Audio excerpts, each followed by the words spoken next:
धाराशिव जिल्ह्यातील कळंब तालुक्यातील गौरगाव इथं कंपनीतून निघणाऱ्या दूषित पाण्यामुळे इथले ग्रामस्थ जे आहेत ते त्रस्त झाले होते। या दूषित पाण्यामुळे गावाच्या पंचक्रोशीतील नदी नाले विहीर यांना दूषित पाणी येत असल्यामुळे गावात रोगराईचं प्रमाण देखील वाढलं होतं।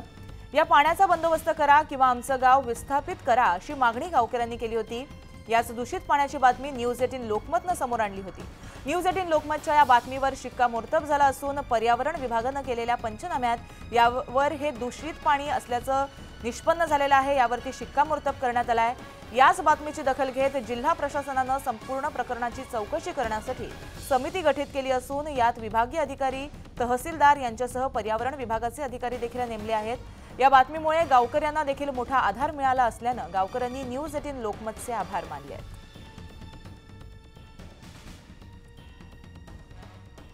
तर धाराशिवमध्ये गौरगावमध्ये मोठ्या प्रमाणात दूषित पाण्याचा प्रवाह वाहत होता।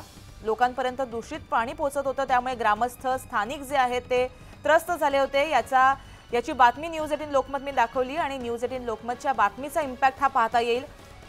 तात्काळ यावरती आता कारवाई करण्यात येते। सर्वेक्षण केलं गेलं, त्यामध्ये सुद्धा हे पाणी दूषित असल्याचं निष्पन्न झालं। त्यावरती शिक्कामोर्तब करण्यात आला आणि त्याकरिता प्रशासनानं एक कमिटी सुद्धा गठीत केली आहे आणि ती आता संपूर्ण प्रकरणाची छानबीन करणार आहे। संपूर्ण प्रकरणाबाबत प्रॉपर सर्वेक्षण करणार आहे आणि त्यानंतर गावकऱ्यांचा हा जो प्रश्न आहे तो सोडवणार आहे असं आश्वासन त्यांच्याकडनं देण्यात आलंय। तर याबाबत आपण अपडेट जाणून घेतोय आमचे प्रतिनिधी बालाजी यांच्याकडून।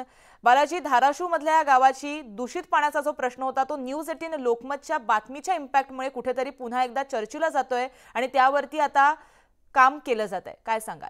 प्राचीन बघितलं तर गौरगाव ग्रामस्थ जे आहेत ते या मागणीसाठी गेल्या अनेक दिवसापासून लढा देत होते। 3000 लोकवस्तीचं हे गाव आहे।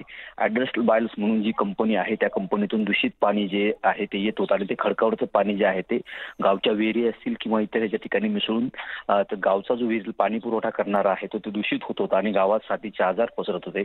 त्यामुळे गावकऱ्यांनी याची जी आहे ती पर्यावरण विभाग असेल किंवा जिल्हा प्रशासन असेल याच्याकडे तक्रार केली होती की या पाण्याचा बंदोबस्त करा किंवा आमचं गाव विस्थापित करा।